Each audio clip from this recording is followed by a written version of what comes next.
구약성경 신명기 34장 1절에서 12절 말씀입니다. 모세가 모압 평지에서 느보산에 올라가 여리고 맞은편 비스가 산꼭대기에 이르매 여호와께서 길앗 온 땅을 단까지 보이시고 또 온 납달리와 에브라임과 므낫세의 땅과 서해까지의 유다 온 땅과 네겝과 종려나무의 성읍 여리고 골짜기 평지를 수알까지 보이시고 여호와께서 그에게 이르시되 이는 내가 아브라함과 이삭과 야곱에게 맹세하여 그의 후손에게 주리라 한 땅이라 내가 내 눈으로 보게 하였거니와 너는 그리로 건너가지 못하리라 하시매 이에 여호와의 종 모세가 여호와의 말씀대로 모압 땅에서 죽어 벳부올 맞은편 모압 땅에 있는 골짜기에 장사되었고 오늘까지 그의 묻힌 곳을 아는 자가 없느니라. 모세가 죽을 때에 나이 120세였으나 그의 눈이 흐리지 아니하였고 기력에 새하지 아니하였더라. 이스라엘 자손이 모압 평지에서 모세를 위하여 애곡하는 기간이 끝나도록 모세를 위하여 30일을 애곡하니라. 모세가 눈의 아들 여호수아에게 안수하였으므로 그에게 지혜의 영이 충만하니 이스라엘 자손이 여호와께서 모세에게 명령하신 대로 여호수아의 말을 순종하였더라. 그 후에는 이스라엘에 모세와 같은 선자가 일어나지 못하였나니 모세는 여호와께서 대면하여 아시던 자요 여호와께서 그를 애굽 땅에 보내사 바로와 그의 모든 신하와 그의 온 땅의 모든 이적과 기사와 모든 큰 권능과 이음을 행하게 하시매 온 이스라엘의 목전에서 그것을 행한 자이더라. 아멘. 올해도 역시 여느 해보다 다사다난했던 한 해였습니다. 정치, 경제, 사회, 교육할 것 없이 모든 분야에서 많은 변화와 진통이 있었습니다. 연말인 지금까지도 사회는 여전히 어수선하고 갈등이 지속되고 있습니다. 그런가 하면 개인적인 삶에도 차이가 있기는 하겠지만은 나름대로 여러 가지 힘들고 어려운 한 해였습니다. 인생을 살아가면서 삶이란 결코 쉬운 일이 아니라는 생각을 하게 됩니다. 창세기 47장에 보면은 야곱이 요셉의 주선으로 애굽의 바로를 만났을 때 바로가 야곱에게 당신의 연세가 얼마입니까? 이렇게 묻습니다. 야곱이 대답하기를 내 나그네 길의 세월이 130년입니다. 나의 연세가 얼마 못되니 우리 조상의 나그네 길의 세월에 미치지 못하나 험악한 세월을 보냈습니다. 라고 자기 인생을 회고합니다. 얼마나 험난한 세월을 살았으면 험악한 인생을 보냈습니다. 라고 대답했을까요? 그것이 어디 야곱의 인생에게만 국한되겠습니까? 정도의 차이가 있겠지만 우리 모두 험한 나그네 삶을 살아가고 있습니다. 여기 험한 나그네 길을 살아온 또 한 사람이 있습니다. 바로 모세입니다. 모세는 태어날 때부터 남다른 고난을 당했습니다. 모세 당시 사내 아이로 태어나면 전부 죽이라고 하는 권력자의 명령이 내려졌습니다. 하나님의 은혜로 날강에 버려진 모세를 바로의 공주가 구출해서 왕궁에서 살게 했습니다. 장성하여 자기 백성이 고통당하는 모습을 참을 수 없어 애굽 사람을 죽이고 미디안 광야로 도망갑니다. 이때 모세의 나이가 40세였습니다. 이 호렙산에서 하나님의 부름을 받고 이스라엘 백성을 구하는 일에 앞장섭니다. 그의 나이 80세였습니다. 모세는 80세 이후 40년 동안 광야에서 하나님께서 주신 사명으로 이스라엘 백성들을 인도합니다. 어느덧 120세가 된 모세는 하나님의 명령대로 느보산 골짜기에 올라가서 약속의 땅, 젖과 꿀이 흐르는 가나안 땅을 바라보면서 모압 땅에서 죽어 그곳에 장사되는 장면이 오늘 우리가 읽은 본문의 내용입니다. 모세는 사명을 받고 이스라엘 백성들을 출애굽시켰습니다. 광야에서 무수한 기적을 체험했고 이스라엘 백성을 40년 동안 광야에서 이끌었습니다. 하지만 꿈에 그리던 약속의 땅을 목전에 두고 그는 가나안 땅에 들어가지 못하고 그곳에서 죽어 장사 지냅니다. 이를 두고 어떤 사람들은 모세의 인생이 실패했다고 합니다. 물론 가나안에 들어가지 못한 것이 실패처럼 보일 수가 있지만은 하나님께서 모세에게 맡겨주신 사명은 가나안 땅에 들어가는 것이 아니라 이스라엘 백성들을 출애굽시켜서 광야 40년 동안 인도하는 것이 거기까지가 모세의 사명이었습니다. 요단강을 건너서 가나안 땅을 정복하는 것은 모세의 사명이 아니라 여호수아에게 주어진 사명이었습니다. 만일 모세가 죽지 않고 가나안 땅에 같이 들어가서 몇 년을 더 살았더라면 여호수아와 모세 두 사람의 권력 때문에 이스라엘 백성들은 큰 혼란을 겪었을 것입니다. 사람마다 자기 사명이 있습니다. 모세의 사명은 이스라엘을 애굽의 고통에서 탈출시켜서 가나안 입구까지 인도하는 것이 모세의 사명이었습니다. 여호수아는 그 모세의 뒤를 이어서 이스라엘 백성들을 가나안 땅으로 인도하는 것이었습니다. 오늘 우리도 나의 사명이 어디까지인지, 나의 사명이 무엇인지를 한번 생각해 보아야 하겠습니다.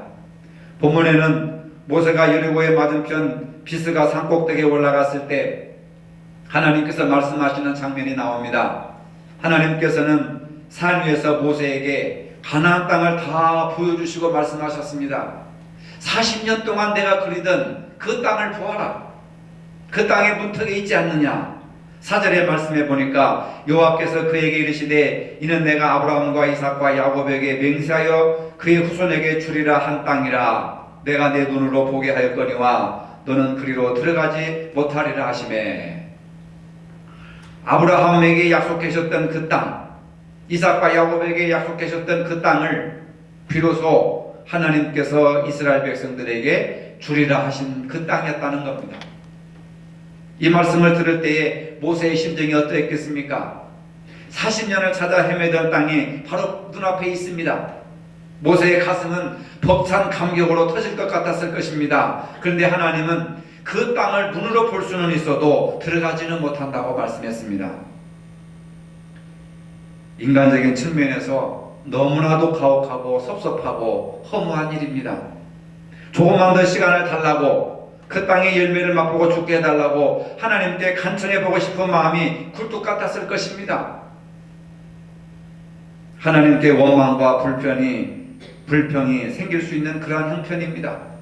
여러분 같으면 하나님께 불평하지 않겠습니까? 원망하지 않겠습니까?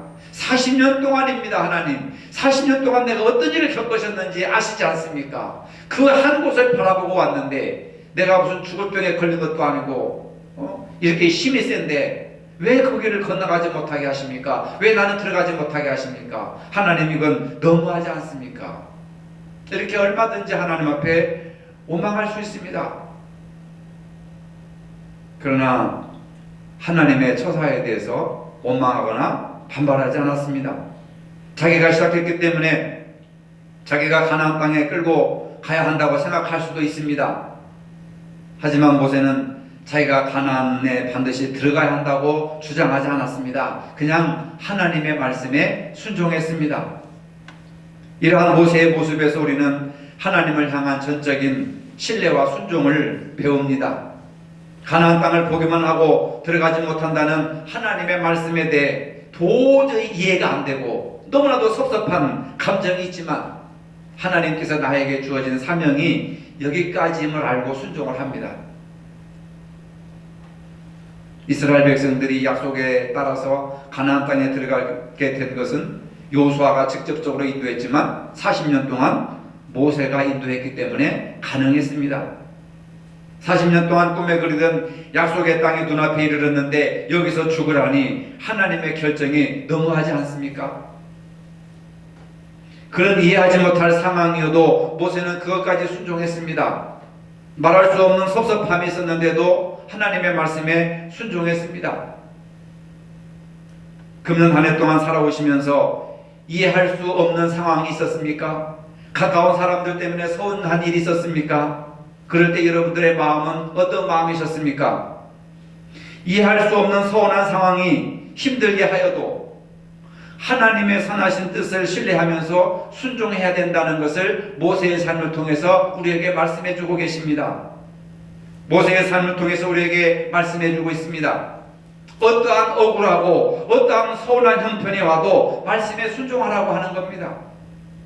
이것이 하나님이 우리에게 향하신 뜻이라는 겁니다.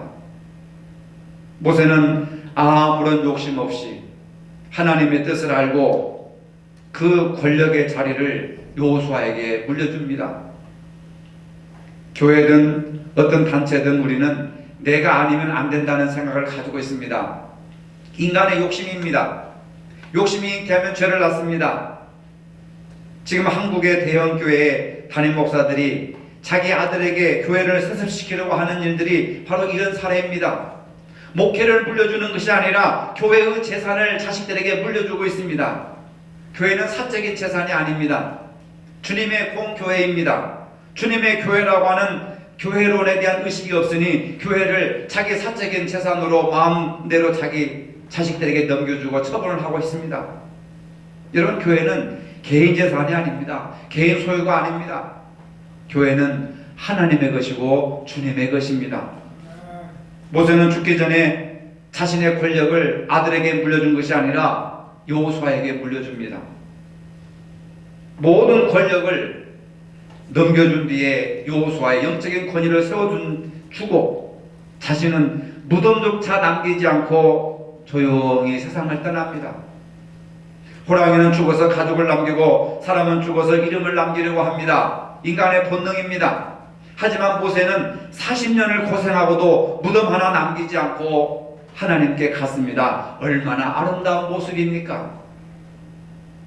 본문 5, 6절에 보면은 이에 여호와의 종 모세가 여호와의 말씀대로 모압 땅에서 죽어 벳부을 맞은편 모압 땅에 있는 골짜기에 장사되었고 오늘까지 그의 묻힌 곳을 아는 자가 없느니라. 무덤조차 무덤 하나 남기지 않고 갔단 말입니다. 비석 하나 남기지 않고 갔습니다. 모세가 잘못 생각했습니까? 하나님이 모세를 잘못 인도하셨습니까? 모세는 너무나도 조용하게 역사의 무대에서 사라졌습니다. 젊었을 때 우리가 어떻게 사는가 이것도 중요하지만은 인생 후반부에 나의 인생을 어떻게 마무리하느냐 이것도 굉장히 중요한 문제입니다. 지난 금요일 밤 소그룹 모임에서 성경 공부를 하는 중에 제가 이런 질문을 했습니다. 몇 살까지 살고 싶습니까? 물으니 어떤 분은 80대 초반까지만 살고 싶다. 어느 분은 지금 건강으로 봐서는 70대까지는 살 것 같다. 또 어느 분은 그래 아프더라도 100세까지는 살고 싶다. 이런 말씀들을 나눴습니다. 대부분 50세가 넘으면 죽음의 문제를 구체적으로 생각을 하게 됩니다. 그분들의 공통적인 생각은 아프지 않고 잠자듯이 조용히 갔으면 좋겠다라고 하는 일치된 바람을 가지고 있었습니다. 인생이 참 허무합니다. 힘들게 고생하며 살다가 병들어 죽는다면 얼마나 허무하겠습니까? 평생 쌓아오는 업적이 얼마나 많은데 무덤 하나 없이 비석 하나 없이 사라진다고 한다면 얼마나 허무하겠느냐 그 말입니다. 우리는 늘 죽음을 준비하고 있어야 합니다. 인간이 죽는 것은 하나님의 뜻입니다. 죽음이 내 앞에 있다고 생각하면 인생이 달라져야 됩니다. 삶을 다르게 살아야 됩니다. 안일하게 살아서는 나중에 후회하게 됩니다. 그런데요, 모세 같은 위대한 사람도 비석 하나 무덤 하나 남기지 않았는데 저는 그것으로 끝나는 줄 알았습니다. 근데 신약에 보니까 예수님이 제자들을 데리고 그 산에 올라갔을 때, 변화산에 올라갔을 때 하늘문이 열리더니 모세와 엘리야가 나타나가지고 예수님과 대화하는 모습이 나옵니다. 이 세상에서 비석 하나 무덤 하나 남기지 않았더라도 그것이 실패한 인생이 아니라 하늘나라에 가서 하나님과 함께 계시고 예수님이 보신 모습이 바로 엘리야와 모세와 같은 위대한 인물로 하늘나라에 계시더라 그 말입니다. 그러니까 우리가 영원한 하늘나라를 사모하고 살아간다면 이 땅에서 묘를 몇 평 쓸 것인지 비석을 얼마짜리 할 것인지 이게 소중한 것이 아니라 하나님께서 주신 사명 감당하고 지금이라도 오라 하면 미련 없이 떠나는 것이 바로 우리 인생이라는 거죠. 모세가 우리에게 말하고자 하는 것은 이 세상에 너 아무 애착 가지지 말고 미련 가지지 말고 네 이름 내려고 하지 말고 사명에 힘써라. 사명에 집중해라. 하나님의 약속의 말씀을 이룬 일에 힘써야 되지 뭐가 다른 거 신경 쓰지 말아라 하는 강한 메시지를 우리에게 보여주고 있습니다. 모세는요 신명기 33장에서 세상을 떠나기 전에 인생을 정리하면서 빚잔치, 부동산 뭐 이런 거 정리하지 않고 이스라엘 백성들에게 축복합니다. 신명기 33장 1절에 보니까 하나님의 사람 모세가 죽기 전에 이스라엘 자손을 위하여 축복함이 이러하니라. 대개 보면은 죽기 전에 유언을 한다든지 재산 때문에 분쟁이 일어난다든지 뭐 막 그런 거 하잖아요. 여러분 지금 대한항공 사건 보셨죠? 아버지가 형제들이 너희들 사이좋게 기업을 운영해라고 유언을 했대요. 근데 지금 자식들이 사이좋게 운영을 하고 있습니까? 막 꽃병을 던지고 기물을 파괴하고 뉴스에 나오잖아요. 그게 얼마나 추한 모습이냐 이 말입니다. 재산이 아무리 많고 물질이 아무리 많고 재벌 서희를 뭐 이렇게 상의를 다툰다 할지라도 행복이 없습니다. 기쁨이 없습니다. 형제간에 우애가 없습니다.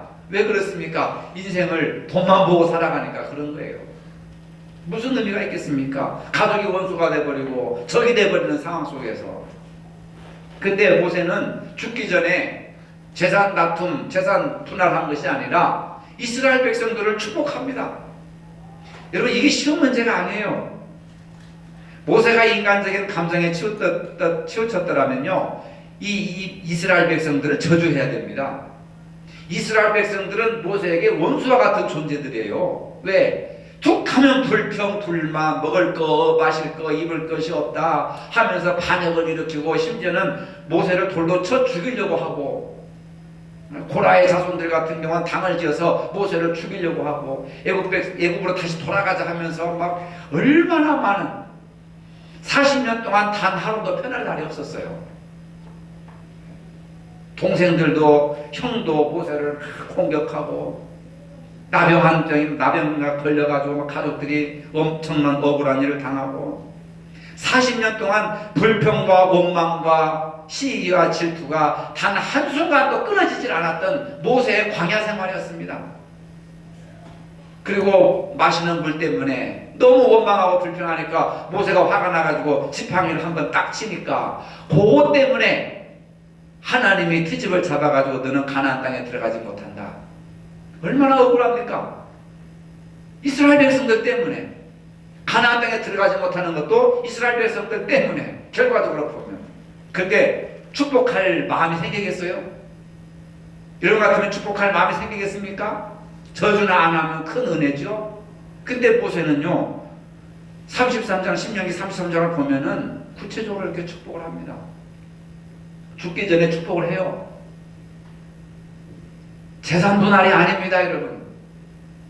자기를 가장 힘들게 하고 괴롭혔던 원수와 같은 이스라엘 백성들을 이제 축복을 한다니까요. 이런 자세를 우리가 배워야 합니다. 얼마나 아름다운 인생을 살았습니까? 예수님도 십자가에 돌아가실 때 자신을 죽이는 사람들을 저주하지 않았습니다. 그들의 죄를 용서해달라고 했습니다. 스데반도 도로에 맞아 죽어가면서 예수님과 동일한 기도를 드렸습니다. 저들은 알지 못합니다. 저들을 불쌍히 여겨 주옵소서. 자신에게 아픔을 주고 상처를 준 사람이 있으면 이해가 다 가기 전에 더 시간이 지나기 전에 마음으로 축복하시기를 바랍니다. 어떻게 축복해야 될지 알고 싶으면 신명기 33장을 부지런히 깊이 한번 읽어보시기 바랍니다. 우리는 한 해를 보내면서 좀 더 행복하고 보람있는 인생을 살고 싶어 반성도 하고 평가도 하고 계획도 세웁니다. 그러기 위해서 우리도 아름다운 인생을 살았던 모세에게 배워야 합니다.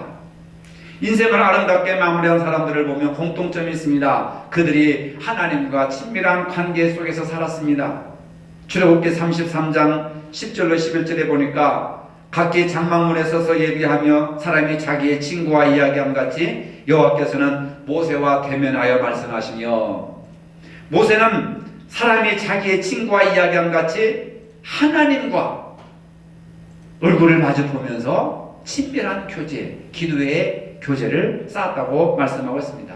얼마나 하나님과 친밀한 관계였으면 얼굴을 마주보는 것처럼 대면하여서 친밀한 교제를 쌓았다, 이렇게 표현하고 있습니다. 하나님과 친밀한 관계를 누리고 싶다면은 하나님의 뜻을 벗어날 수가 없습니다. 하나님이 나를 아시고 내가 하나님의 마음을 아는데 어떻게 하나님의 뜻을 버리고 내 마음대로 인생을 함부로 살 수 있겠습니까? 하나님과 기도와 말씀을 통해서 교제하며 사는 것이 이처럼 중요합니다. 모세처럼 하나님을 늘 가까이하며 살아야 아름다운 인생을 살아갈 수가 있습니다. 하나님과 친구처럼 친밀한 영적인 관계를 맺어야 행복하고 아름다운 인생을 살아갈 수가 있습니다. 그런데 이렇게 아름다운 인생을 살아가니까 하나님이 건강의 복을 주셨습니다. 7절에 보니까 모세가 죽을 때 나이 120세였으나 그의 눈이 흐리지 아니하였고 귀력이 쇠하지 아니하였더라. 나이가 들면서 가장 크게 반응이 오는 것은 노안이 오는 거고, 그 다음에 이 치아가 현타하는 거잖아요. 근데 모세는요 40년 동안 광야에서 모래바람을 맞았어요. 그렇다고 무슨 헬멧을 쓴 것도 아니고 선글라스를 쓴 것도 아니고 그 모래바람을 40년 동안 맞았는데도 뭐라고 합니까? 눈이 흐리지 아니하였고 귀력이 쇠하지 아니하였더라. 40년 동안 걸으니까 건강해진 거예요. 여러분 건강하고 싶으면 많이 걸으세요. 저는 설교를 치면서 모세가 왜 이렇게 건강했나? 하나님의 복을 수 있지만 40년 동안 광야를 걸었어. 걸으니 건강하죠. 근데 눈은 이건 어쩔 수 없는 거예요. 바람이 불면 모래바람이 얼마나 미세먼지보다 더 무서운 모래바람이 오는데 암질이 안 걸리고 장님이 안 되는 것이 하나님의 은혜요. 근데 눈이 흐리지 아니하였고 기력이 쇠하지 아니하였더라. 건강의 축복을 주신 거예요. 여러분 모세를 통해서 건강의 비결을 배우시기를 바랍니다. 모세 당시 사람들의 수명이 7, 80세였는데 모세가 110년을 살았어요.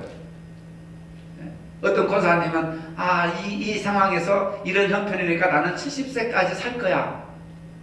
더 살 겁니다. 제가 그랬는데 인생 120세 아닙니까 여러분? 모세가 120세까지 살았습니다. 40년 동안 그렇게 고생을 했는데도 눈도 흐리지 않고 기력도 쇠하지 아니하였습니다. 그만큼 건강하게 사는 축복을 받았습니다. 모세는 지금 느보산에 있는 비스가 산정에서 두 개의 세계를 바라봤을 것입니다. 이미 지나온 세계와 앞으로 전개될 세계, 그리고 지금까지 받은 은혜와 앞으로 주실 은혜를 생각했을 것입니다.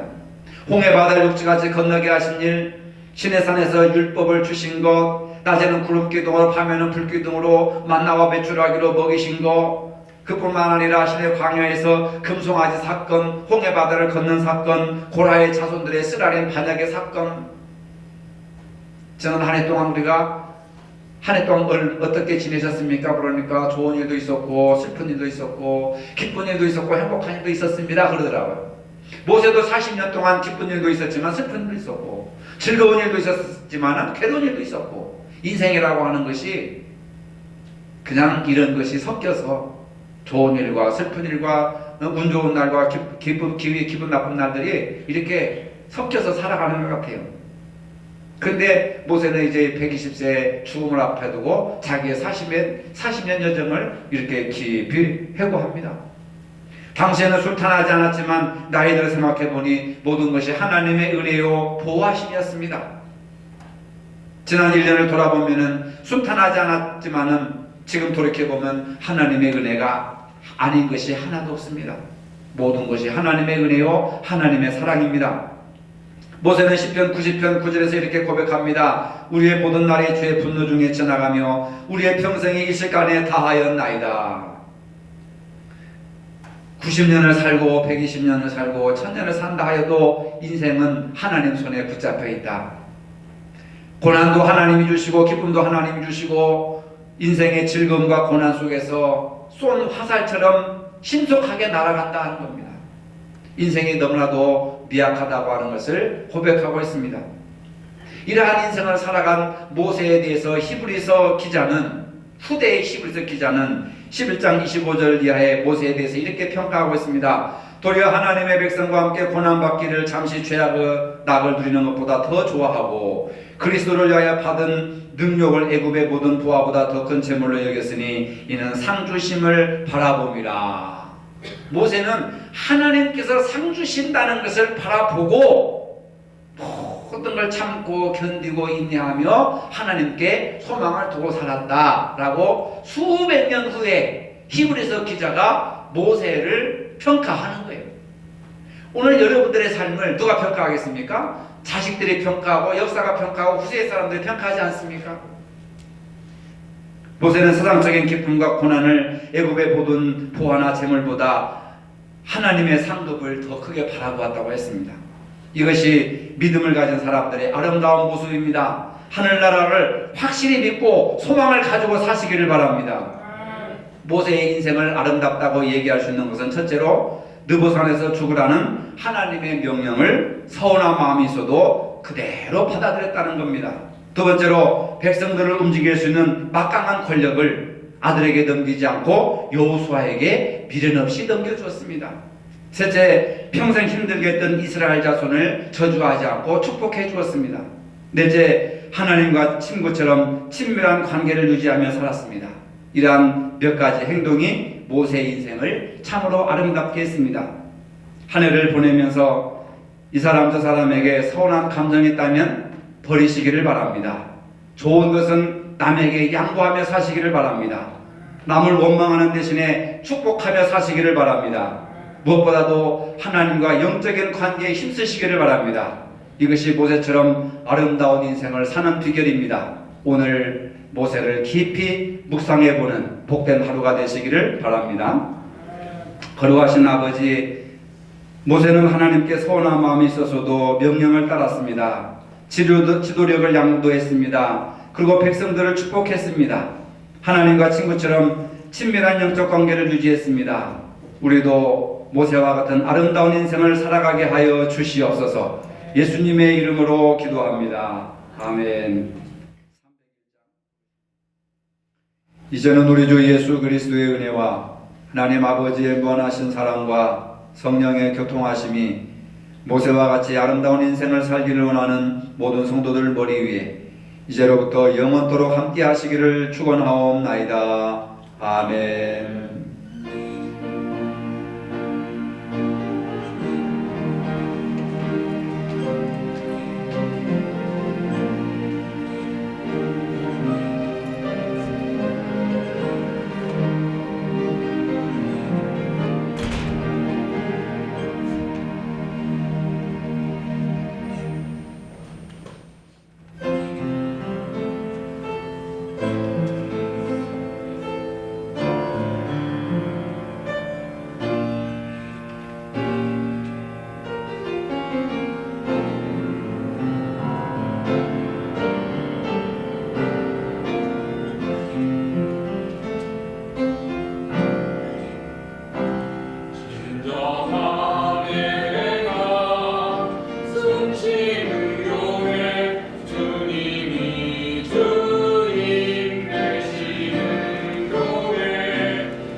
하나님이여